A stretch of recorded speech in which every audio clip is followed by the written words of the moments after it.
Lovely friends, great to see you. Thank you so much for being here today. We love learning with you at Valley Beit Midrash, and we hope you'll join us next week for a provocative talk from Rabbi Dr. Nathan Lopez Cardozo, who lives in Yerushalayim in Jerusalem, who's talking about, was the Holocaust a divine punishment? He is looking at that controversial theological position. And that will be on February 23rd at 10 o'clock. And we have so many other programs coming up. Don't forget about Dara Horn, in person and virtual, on March 2nd. New York Times bestseller book, People Love Dead Jews. So we hope you will consider that and many other great things. Today, it is our honor to be here with Rabbi Dr. Mira Neshama Weil, who is going to talk today about what if faith for non-believers and other ways of rethinking emunah, other ways of rethinking faith for non-believers. Let me tell you just briefly about her. Rabbi Dr. Mira Neshama Weil is a student of life, Torah, and meditation. Born in Paris, she earned a Ph.D. in Sociology of Religion at Ecole de Hautes Etudes en Sciences Sociales in Paris. Oh, I wasn't prepared for that. And received orthodox smicha from Rabbi Dr. Daniel Sperber at Beit Midrash Har'El in Jerusalem. A certified Jewish Experiential Educator from Pardes Institute of Jewish Studies, yoga instructor and mindfulness teacher at the Institute for Jewish Spirituality, Mindfulness Training Institute. Mira is on the faculty of Or Halev, Applied Jewish Spirituality, and the Romemu yeshiva, and she teaches internationally at organizations and individuals about Jewish wisdom and contemplative practice. I think we're all in for a treat with Rabbi Dr. Mira Neshama Weil. Thank you so much for joining us. Shmuley, thank you so much for having me. Friends, welcome. Welcome. And first of all, I want to see with a show of hands if you can hear me well. Can you hear me well? Yeah? Okay, great. So I want to invite us to start by taking a breath. If that's available for you, even to close your eyes or to gaze down, to kind of like go within and connect with yourself right now from within. And if that feels weird, try to open up to the experience with curiosity. And to meet each other from within for a moment. To just like land in the space of learning together today. We're all coming from different time zones and from different parts of our day. For some of us, it's the morning. For some of us, it's the, for some of us, it's the evening. For some of you, it's the middle of the day. And you're doing something very holy. You just took an hour in your day to learn Torah. You know, and Torah, when I'm saying learning Torah, it's much more than text. It's actually really learning from wisdom and wisdom of life. And I'm actually very excited to be sharing with you about this topic, which is a very light and easy topic, right? Faith, emuna. But it's actually something that's very close to my heart at the moment, and already for a while. And when Rav Shmuley and Alex invited me to speak with your beautiful Beit Midrash today, I thought, you know, what is alive for me right now? What is really meaningful to me? What is important? And I thought it's this question, because it really is a question of faith. And now I'm realizing that the timing is kind of perfect, because in the Torah, we kind of read the passage, really the leap of faith in the way that it took for us, for Bnei Israel, to cross the Yam Suf, to leave Egypt, and then to be in the desert, which takes really, really kind of reiterating this kind of faith in Emunah every day, right? And then we're about to welcome also Rosh Chodesh Adar, in which we will find Purim, where this question of faith and feeling God's presence or not, and trusting enough that we can be bold and daring, is very alive also. So I felt it's like perfect timing to speak about this question. And I hope you're as excited and curious about the topic as I am. And I will really invite you to kind of, as I'm speaking and sharing with you texts, and I really want to invite you to think for yourself. What does it do to me? Is it relevant to me or not? And then we'll have a moment of discussion after, and I really look forward to hearing your thoughts and your questions and everything. But before that, I want to start with a song, because after all, we're Jews.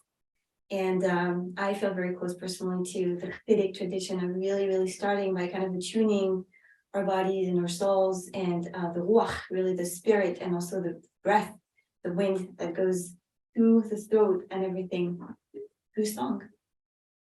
And this song is actually a song that we sang when we crossed the sea and we celebrated Ozdi v'zimratia v'yili v'yishua. We celebrated my strength. That's my literal translation of it because it's like grammatically incorrect and there's a lot in it. But my strength, Ozdi v'zimratia, and the song of Hashem, of God, will be for me, for my salvation. And that to me also relates to faith in the sense that we go here to call on two things at the same time, my own strength, and then the song of God, the playfulness and lightness and grace of God. I'm not a musician, okay? It's just sharing some beautiful nigun I love, and I want to invite you to sing with me if you know it, and if you don't know it, to sing with me, because what matters is to really use your voice.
What your strength is, something that you feel is your strength, and where the song of God meets it, where you feel sustained and supported by the song of God for your own strength. And feel free to write it in the chat so you can share with others.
So I got a message that it could be a bit louder, sorry.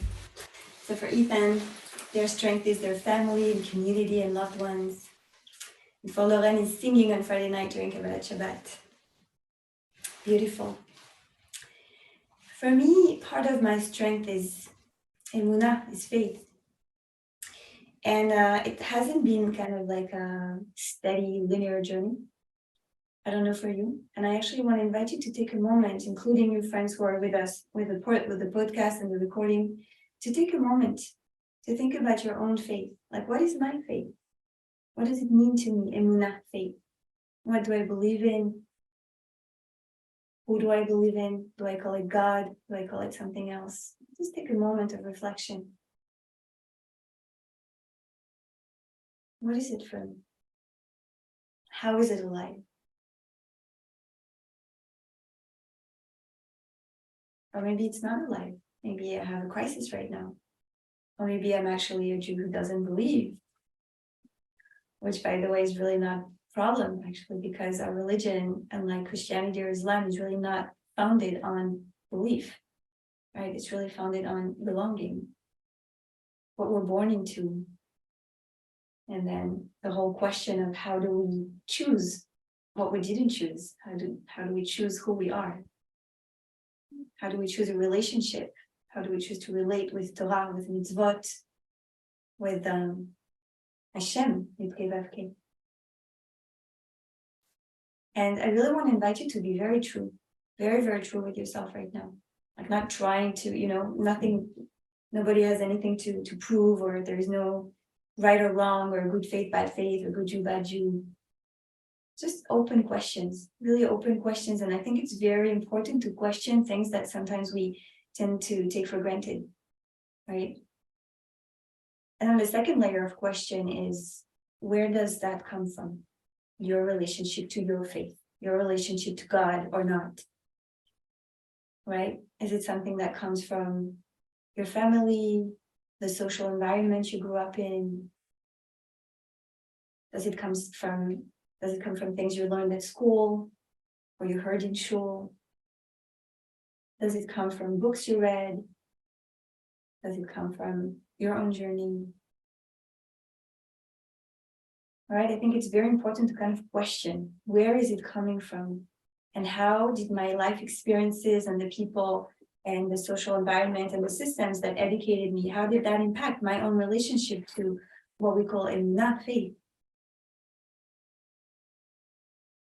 I can share personally that I grew up in a family without any type of faith, emuna, and without any type of religion. And that for me, it really came from within, and it came very slowly, and it came quite late in life. So it's a very personal journey. And we'll also talk about, this question of faith, and then faith in what, and how do we call that?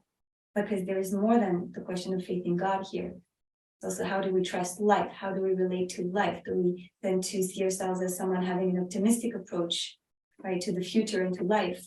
Or with the type who kind of prefer, even unconsciously, to be pessimistic because it's less scary, right? Do we dare being optimistic, or is it something that's more challenging for us? And I can share for you that it's been one of the starting points of the whole reflection for me, because God is a code name, right? God is not a person; it's a code name for what I call the source of life, what the Mira Neshama calls Chaya Chaim, the life of life, the Mira Neshama, a Hasidic master, whom we talk about in a moment. So it's very much part of my life. And yet my husband keeps telling me, you really don't have faith, do you? So it's interesting. It's more complex. It's more complicated. It's not just, do you believe in God, do you not believe in God, It's a really existential stance in life. And because I live in Tel Aviv, but not just because I would have done that anyway. I want to start with a joke, an Israeli joke, which perhaps you know already. And it goes like this. So it's a Chiloni Israeli, so someone who is not religious, right? There's a name for that, this category. And he's looking for a parking spot. And if you are a New Yorker or living in a great city in the States where it's very difficult to park, you might relate to the Tel Avivi condition that is just a nightmare. it's so much so a nightmare to park in Tel Aviv that we have a car, we don't use the car, we take a taxi. We need to go somewhere just because after you need to park.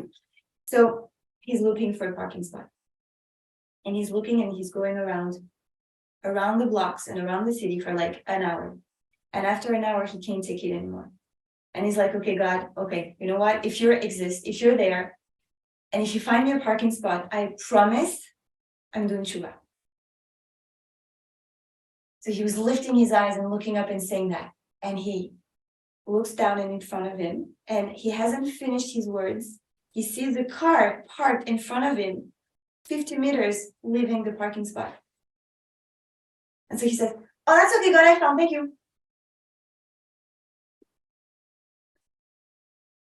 I love this joke.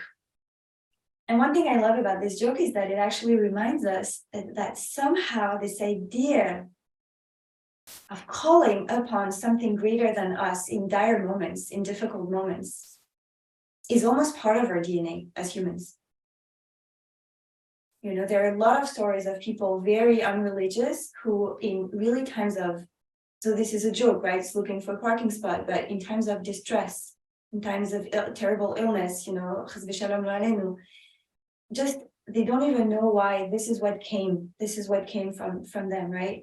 Just the prayer, spontaneous prayer. And sometimes the prayer came with, I don't know who you are and I hate you. And why did you leave us? Why did you abandon us during the Shoah or things like this? But there is a conversation.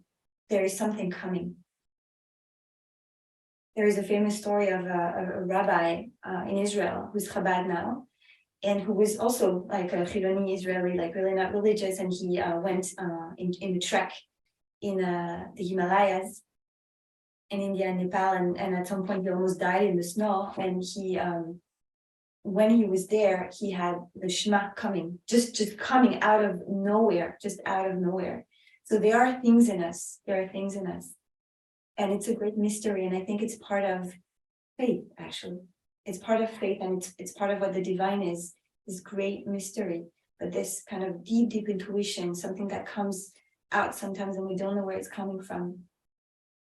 And one thing I've realized is that many people who self-define as non-believers, if you actually ask them, what is your relationship to life? Something like this is going to come out. My aunt, all her life, I've heard her say, I don't believe in God. This is bullshit. This is nothing. And one day, not so long ago, she was like, oh yeah, of course I believe there's something. You know, of course there is something sacred in the world. It's just, I hate this, you know, the God of the Bible. And my aunt, I think there are millions like her, right, who just don't relate to the image of God, not just the God of the Bible, but also the image of God we've been kind of fed. And I think that's what I want to address. And I want to say something quite provocative in a way, that I'm not even sure that there is such a thing as non-believers. I think it's something that goes up and down. I think that's something that's complicated. But I think the real issue is more not believing or not believing, but it's more which God do we not believe in? And some of you may be familiar with Rabbi Alenu, Zichrono Livracha, right, who's a really very inspiring rabbi in San Francisco, passed away in the early 2000s, 2009. And he started, you know, meditation group with a friend of his, and people would come to him because of the meditation and because they felt, oh, we can relate to him. He could be a bridge between, you know, our thirst for spiritual practice and maybe Judaism. And I think that's also part of the beauty of us, actually, is that even when we're angry at God, somehow there is a thirst that is still alive. There is a desire for connection, even if it comes through anger and questions and, you know, challenges and challenging rabbis, you know, but it's there, like it's alive. And so people would come to him all the time and explaining how angry at God they felt. And he would say, describe to me the God you don't believe in. And then they would go and describe this, you know, God in the sky and who, you know, with the beard and who does and decides. And he's like, oh, I don't believe in that God either, you know. And that's very much my position, And it's actually Maimonides' position. You know, Maimonides really cautioned us against what really became what I call the kindergarten God, which is this kind of personified image that really constricts the infinite. And so we're going to look at this today. We're going to look at kind of this God beyond kindergarten God. And then I want to invite us to look at actually what does that faith, the movement of faith in a way, mean. And I'm going to share my screen right now. And I made a couple of drawings to kind of express what I mean by that. So I'm going to move this on the side. Okay. So this is, I think, a classical idea that we have about faith, that there is me, and then there is a big question mark, and then there is this kind of movement. There is this kind of space that I'm trying to bridge, and that I feel that, oh, I have to kind of go find that and understand that. And where I want to invite us to go to today is, first of all, explore what's in the question mark, and then question this movement. Does it have to look like this? Or, and this is the Hasidic stance, can it be this? Can I, instead of trying to go outward to find God, to find faith, can I just turn within and see what happens? And this is not just the Hasidic masters. This is actually a beautiful teaching by the Midrash and Bereshit Rabbah. So we'll go back to this. But so for now, the question of faith in who? Faith in who? So I really want to start by the kind of like beginning of the beginning. First of all, I just want to, Alex just posted the source sheets for whoever wants to have them on your own laptop. So very simple, Pshat, Torah, always starting, I like starting with the Torah, always with the Pshat, and this is the moment where Moshe meets God, right? And is asking God, if people are asking me who you are, what am I going to say? Mashmo, right? What is God's name? What shall I say to them? And God says, I will be that I will be. And then he repeats itself, right? Thus you will say to the Israelites, to Bnei Israel, Shalchen, Alechem. And you may be very, very familiar with this. It's actually a conjugation of the present or of the future. It's being. I will be that I will be. And I think right there we have something that really saved us from this kind of very, very narrow definition of God that many of us grew up with. And that actually took away many of us from religion, from Judaism. I have a very dear friend who grew up Orthodox and who just could not relate. My husband grew up modern Orthodox in Israel, and when I met him, he had really left aside kind of religion because he just couldn't relate to this kind of idea of God he had been fed, and he had forgotten that even the Torah is telling there is no person, there is no name, and the whole, king, melech, and these are metaphors. And my mommy just reminds us of this, but this is not what people are taught sometimes in schools. And yet, if we look at the Torah is saying God is just presenting itself as being, and being that will continue being, pure being, the definition of life, the force of life. And I remember my husband, when he started reading Kabbalah, after we met, and kind of opening and Chassidut, and opening to like other discourses about the divine, he immediately reconnected because he's like, oh my God, nobody told me. Ein Sof, the infinite, it's as simple as that. And maybe you are very familiar with that. But for some people who had more traditional upbringings, and in Israel also, this is not being conveyed to people, this idea that it's something irresistible and it's the infinite source of life. I just want to pause here for a moment and just let that kind of like resonate, thinking, right? And there's an insistence in the text, right? This should be my name forever. This is my appellation for eternity. And because it's so big, it's not so easy to talk about this, and we need language, so we say God or we say Hashem, right? But then this kind of immensity, this kind of great mystery, it's very easy to kind of trap it. Yeah, I'm going to try to speak up, no worries. I'm actually going to take a minute. And so you will have the source sheet with you. So I'm not going to go over all the sources. I put the opening of the Mishneh Torah by Maimonides here, and also the opening of the Moreh Nevuchim, the Guide of the Perplexed, where Maimonides is really calling God for, first of all, the first cause, Metzui Rishon, and then reminding us, and I'm really scrolling over it because I want to go to the next sources, but this is for you to have, and you can read it again. Where Maimonides is really reminding us, when God says, let us make the human being in our image, it really doesn't mean that God has a physical shape, right? So really reminding us, inviting us to not trap God into a shape and a form. And reminding us of the incorporeality of the divine and the unity of the divine.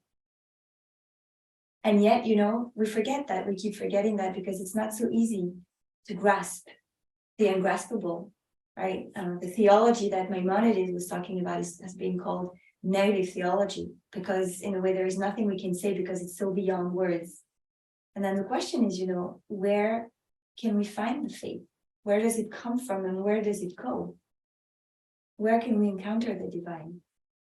Because faith, in a way, it's emuna, right?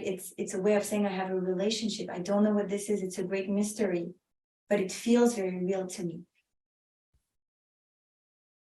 And so here, I brought something that I'm learning at the moment with students. It's the Parashat Shavua from the Me'or Einayim, which means the light of the eyes. This is the Rav Menachem Nachum in Chernobyl, one of the first Hasidim, a student of the Baal Shem Tov.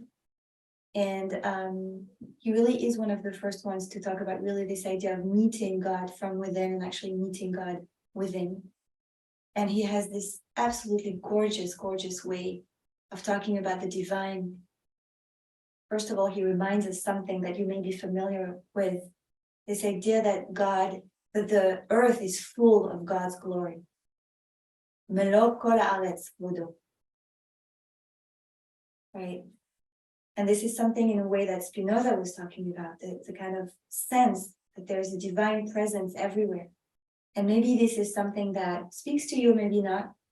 But I've heard many people say, and including people who self-define as non-believers, right? Say, oh yeah, when I'm in nature, and when I see the grace of nature, it just feels alive. It just feels sacred. Like it feels that there is something there.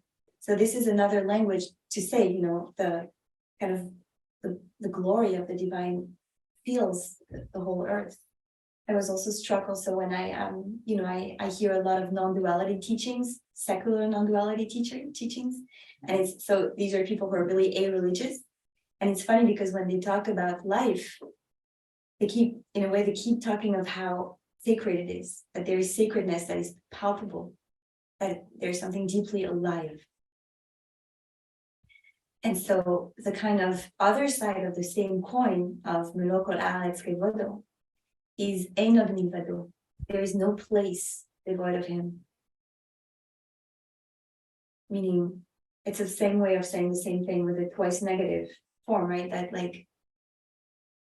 there's nowhere that God isn't. There's nowhere that the divine isn't. Everything is alive. And then the Me'or Einayim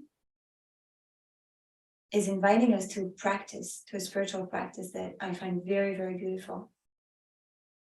Like many Hasidic masters, he reminds us that we can fall as human beings.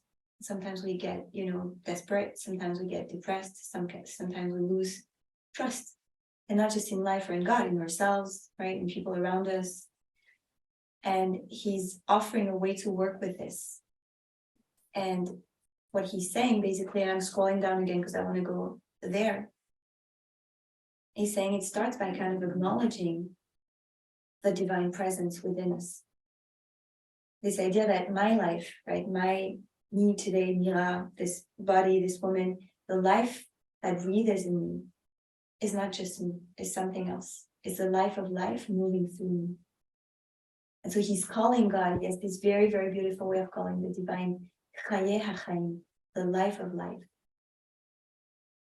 And saying that all the living things in the world, animals and beasts and birds and the human species, everything, the life force, HaChayut Shelahem, the life force of everything, Hu Hashem Tbarach, is the divine. You know, in Bereshit, in the narrative of the kind of creation of the human being, right? The text tells us that we were brought to life through the movement of God breathing within the human being, Nishmat Chaim, the breath of life.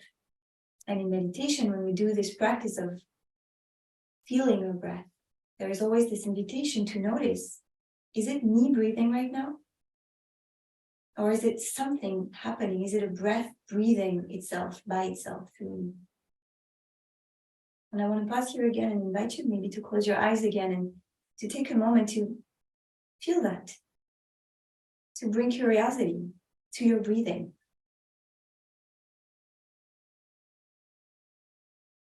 And again, I want to invite you, if this is new to you, to be very open, to be playful even with it.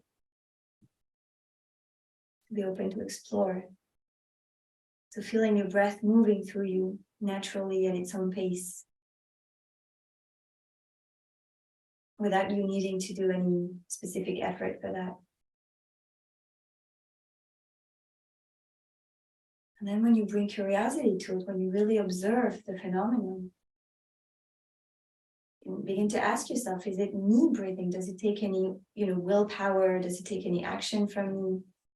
Is it me doing the breathing? Or is the breathing itself through me? Am I being breathed, rather? So I invited us to do this exercise so that it's not just an intellectual thing that we're doing, but actually experiencing from ourselves. What is it like to feel the Nishmat Chaim, the breath of life? What is it like to feel the Chayut, the life of life moving through us? Because that's really what it is. And I feel that really, even for mental health, right? Because when we tend to be in depression or sad or down, we tend to feel disconnected, right? Disconnected from others and sometimes disconnected from ourselves and disconnected from life. But if we reconnect just to that truth, that the breath breathing in us is much bigger than us. It's the breath of life. It's breath with a big B, with a large B, and it's life with a large L. Not just my life, but the life. And maybe the divine breathing through me. Then suddenly, at least I can start with this, feeling reconnected with all of life, actually, with all of what's alive and with the divine. And going back to faith, we all have, even if we're very skeptical and cynical, there are things still that we believe in. We believe that, unless something was really wrong, we're going to be able to take the next breath.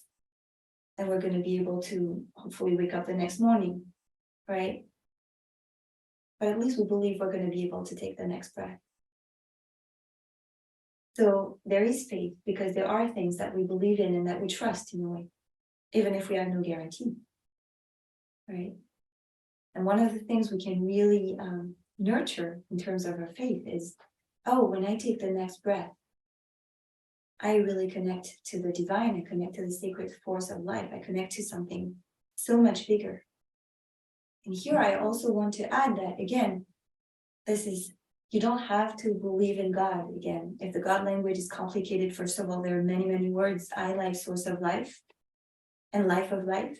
Some people like the vocabulary of Shekhinah, the divine presence, which is also a feminine term. Some people like talking about the Ein Sof, the infinite. And some people really, really don't like the God language, and they're going to talk about a higher power, for instance.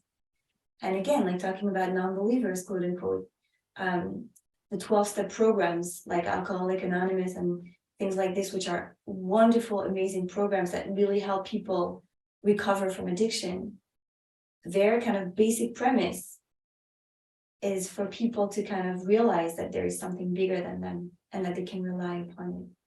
So it's almost like faith is not the kind of arrival point or a path, it's actually the beginning. It's the starting point, not the end point. It's like in a way, we have to start by taking this leap of faith, and that's part of faith. If we want something to kind of wake up in us. Oh, I'm glad, Jen. I'm glad. And speaking of leap of faith, I want to go back to Torah again. This is something we read a couple of weeks ago, right?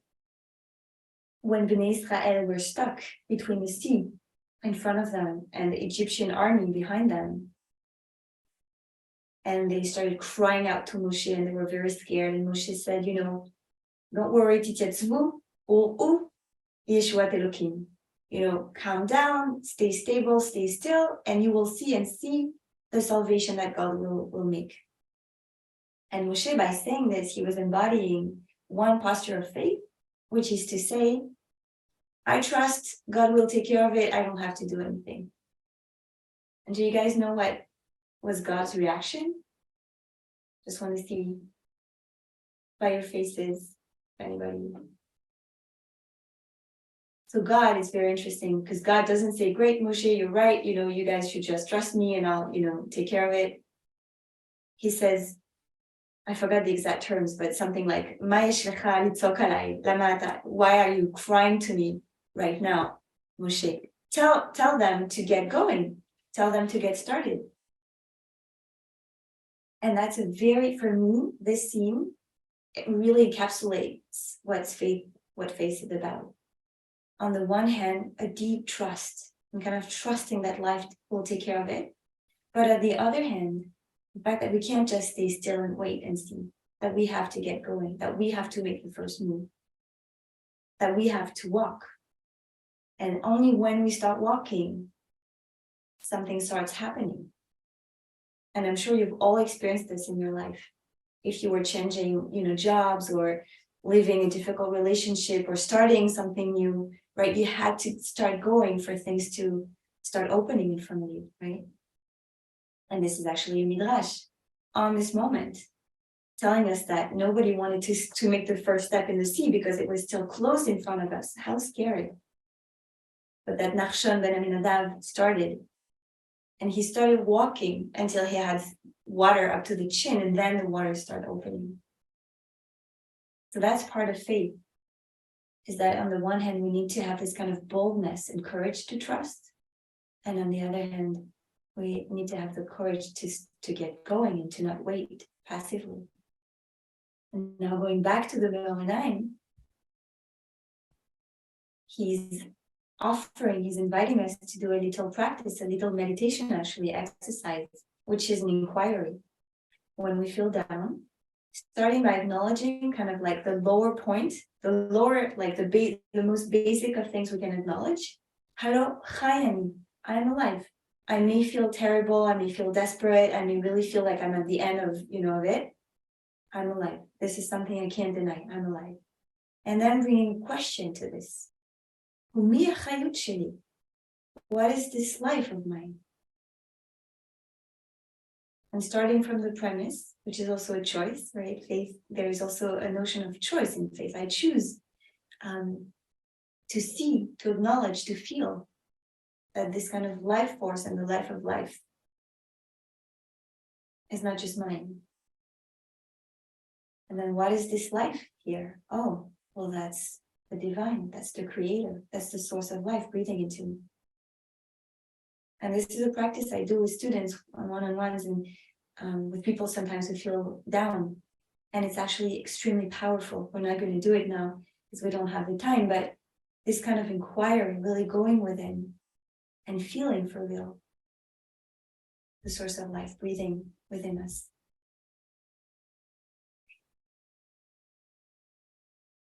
And before I close this presentation and before we open the question, I want to share with you another kind of dimension of this idea that there is something that comes from within about faith.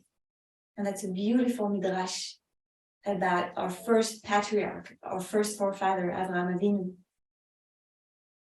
You know, this question of faith, that somehow it's something that comes from within, right? A kind of intuition. And again, this is an invitation for you to explore your own faith, with it, be it faith in God or faith in life or in something else. That if you have had some faith, and it can be also faith in your project or in something you really wanted to bring to the world, and it's almost like it comes from within, and we don't really understand why and how, but it feels really strong, and we just follow it. And to me, in a way, that's what the Midrash is telling us about Avraham. And it tells us, you know, talking about Avraham studying Torah. And Rabbi Shimon says, you know, Av lo limdo, he didn't have a father teaching him. V'rav lo haya lo, and he didn't have a rabbi. So then where, mehechan lamad et Torah? Where did Avraham learn Torah from?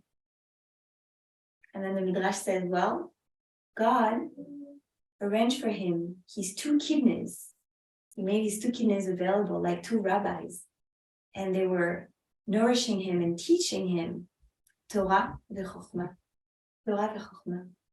And I think this is another kind of very, very important dimension of faith, that it's a gut feeling also. It's a choice and it's a gut feeling.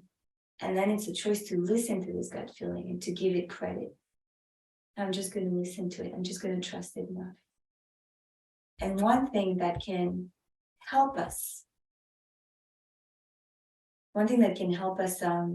oh, it's not here. I'm just going to see if I find it. Because one thing that can help us trust this gut feeling is actually what Moshe was sharing with us at the end of the Sefer Dvarim, before leaving us enter the Holy Land by yourselves. Yeah, it's not here. I will add it and then we'll send it. It's very, very beautiful. It's like Moshe's testament. And Moshe is saying, he's talking about Torah. And he's saying, you know, the Torah is not far away from you. It's not beyond the seas that you will need someone to go and fetch it for you. When it's not above, beyond the heavens, that you would need someone to kind of explain it to you. Karov me'od davar elecha. Because the thing, the word, the teaching, the instruction, Torah, wisdom, is very close to you. And I want to invite you to close your eyes now and to listen to what I say, to listen to what the text is saying. I'm saying it by heart because I don't have the source in front of me now. Moshe is telling us, by the way, I'm about to leave you. This is my testament. I'm leaving you Torah. I'm leaving you instruction. And remember this, it's not far away. It's not beyond that you would need someone else to get it for you. Things very close to you. It's in your mouth and it's in your heart. Just like the two kidneys of Avraham, really this invitation of trusting. Just like the nishmat chaim, just like the breath of life, just like the aliveness of the divine is within us. Right, so we don't need to go over there. Actually, faith, there's something that's already in there. Maybe all we have to do is turn within and listen to it and see what it tells us. And these are the drawings I shared with you at the beginning, right? That this can be a complicated posture. This can be painful, and this can feel very alone and disconnected sometimes. But if we do what the Mira Neshama is inviting us to do, what Moshe is inviting us to do, what Avraham did, and we can just turn within and hear and listen. There's something very intimate about emuna. And I want to finish on this. The last thing is that we think faith is up to us, right? It's our job to have faith. It's our job to trust. And I just want to finish with this. This is the first words that we're invited to say in the morning.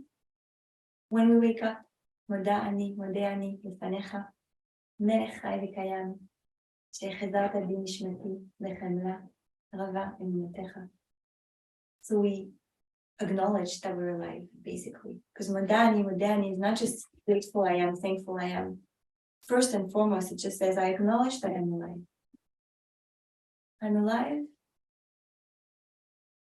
and you brought back to me my soul, because sleep is considered as like a little, and 1/60th of death. It's like we become unconscious, and then when we wake up, we basically are saying, I don't take it for granted that I'm alive. So acknowledge, and I thank for being brought back to life this morning.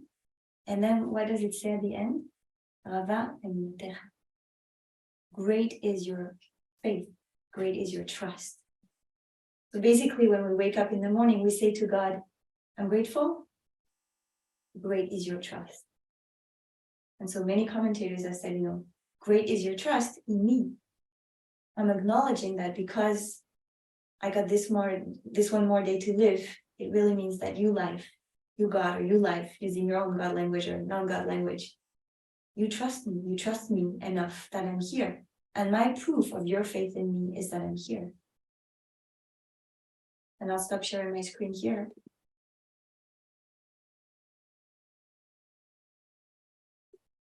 Shlomo Katz was sharing this beautiful Hasidic story, and I can't remember which Hasid, but the story of a Yidele, of a very pious man who basically was saying to God every night, if you still think I have something to give to the world, wake me up tomorrow morning. But if you think I don't have anything to give, don't wake me up.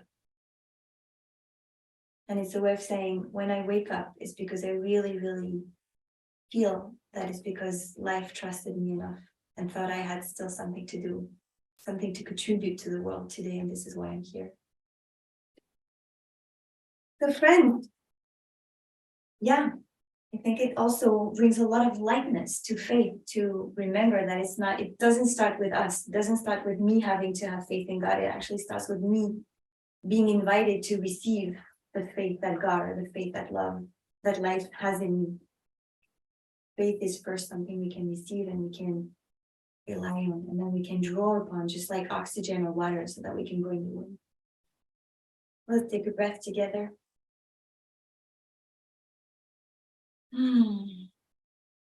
And before we open the teachings, I want to invite you to, if you'd like, to place a hand on your heart and a hand on your belly, and to say your own prayer. Is there a place where you feel you want to strengthen your emuna, or feel more the trust that God has in you, or that life has in you? Feel more your trust in yourself. Feel more capable of hearing this wisdom within, feeling the life force within, whatever it is for you.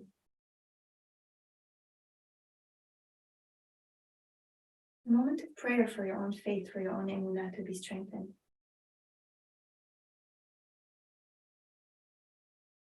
And a moment of gratitude for yourself that you took this time to sit together and to learn Torah together and to reflect together. Thank you for your kind attention. And I really want to invite those of you who are not on camera and who can put your camera on, if it's available, to do so, because I just love seeing your faces. And I'm ready for questions. And you can raise your, Alex. Yeah, I was just going to thank you so much for that wonderful presentation, and just to welcome everybody to ask questions. Feel free to raise your hands, and then you can unmute if you would like to ask a question or make a comment. So I see a question in the chat by Eva. So is trust simply becoming conscious of what we take for granted? I think it's a great question. I think it's a great question. I think it's part of it, Eva. I think it's part of it, right? In the sense that taking for granted, in a way, is a way of trusting, right? Is a way of trusting. Like, I take for granted that I'm going to wake up next morning. I take for granted that, my house is not going to crumble, which, by the way, life reminds us that we really shouldn't take things for granted, because things happen, right? And yet, because, since about a century and a half, because of medicine and because of the progress of science and technique, we die much less. We tend to take more and more things for granted, right? There was this prayer, when I wake up in the morning, because people used to die a lot. Up until 3 generations ago, like, I have a great-grandfather who died of pneumonia, right? I mean, people used to die a lot. in travel, from hunger, from illness, from, you name it. And we as Jews, we've been through so much, right? Pogroms and the Shoah and being expelled from countries and like so much. And I think there was a humility in us that's been a little bit lost. Humility, like really not taking things for granted. And when we don't take for granted that we're going to be there the next day, then we're awake, we're alive, and we can really feel the trust of life. Right? So paradoxically, when we take things less for granted, we have more faith. But reawakening faith is kind of bringing awareness and gratitude to what's already there. That's at least one aspect of this. And then we have S-Ox, and I apologize for my pronunciation, and I don't know if it's what first name it is, but you can write it in the chat so I can call you by your first name. And the question is, if the citation from the quote about God said to Moses, "I show you," said to EHESS. Yeah. Well, that's in the Torah, and and you have it in the source sheet. So you can read it again slower, because I know that there was a lot of material right now. But to me, it's mind-blowing because it's right there. It's not a commentary. It's not a mystical commentary. It's not Kabbalah, It's not a midrash. It's like the pshat, like the simple literal level of reading of the text, reminding us of this great mystery of the divine. The divine, and that's the great Jewish revolution, by the way, that the divine cannot be boxed in a name or in a form, right? It's not a person, it's not a statue, it's not even a being. It is being with a large B. This is who I am. You want to know my name? I will be that I will be. You can't trap me, you can close me in a name. I am just being. It's very, very beautiful. Or even sharing. I have a question for you, Rabbi. How do you get past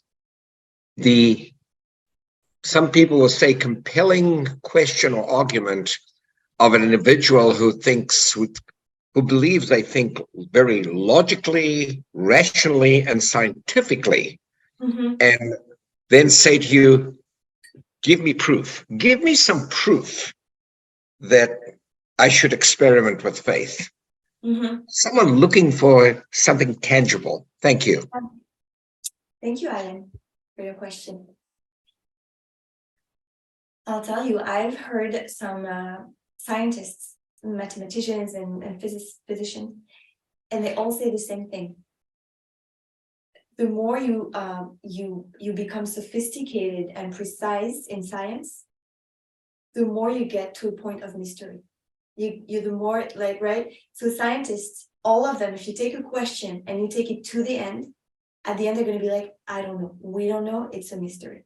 We don't know why atoms move this way. We don't know why, the universe, why the Big Bang, like this.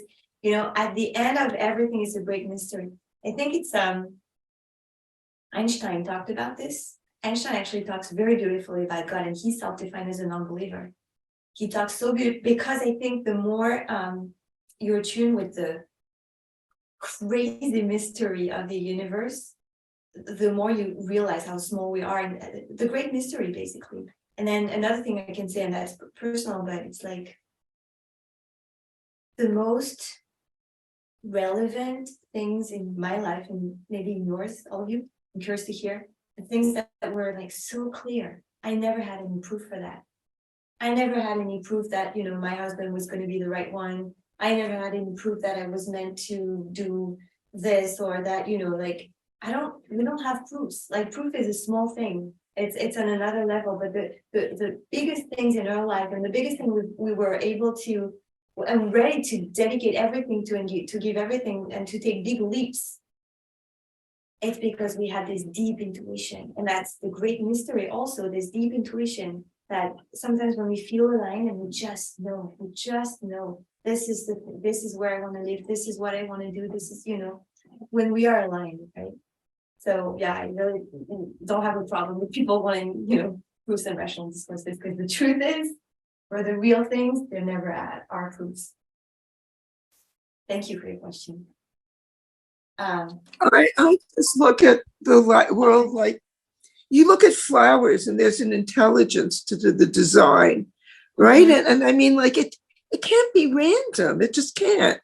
And the more you know about medicine and the human body and even just the heart alone, like there's such an intelligence to design that it can't all be random. So that's Mhm. how I look at it.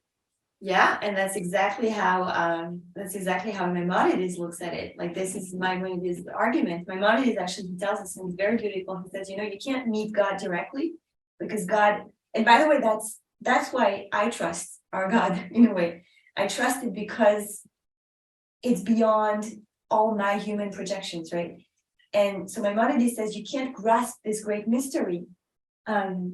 What you can is see the reflection of it through creation. So by looking at flowers, by looking at sunsets, and it becomes a meditation technique that he invites us to do, and it's called Hibonenut. And he says basically, you want to feel love and awe for the divine, for life, look at nature, and you'll see, like you can have a reflection of God through that. And I just want to share with you, it's funny because I'm building a Jewish meditation app with my husband, and this morning we were doing recordings. And I recorded that meditation about the script. In the script, we had like the intelligence of the design of nature. So it resonates for sure. Yeah. I think we're up to the hour. Thank you, friends. I just want to thank everyone for your beautiful attention. And I want to thank you again, Alex and Rav Shmuley, for inviting me in the Valley Beit Midrash. Like, mamash a pleasure. And I think you all have my website and you'll see the upcoming offerings. And we'd love to keep learning together. Alex, right back with you. Yes, the pleasure is all ours. Thank you so much for joining us, and thank you to everyone for being here today. As Rabbi Shmuley mentioned, our next class will be next Thursday on the 23rd. We'll be joined by Rabbi Dr. Nathan Lopez Cardozo. That'll be at 10 a.m. Mountain Time as well. So we hope you can join us for that. And thank you again for being here. Wishing you a great rest of your day.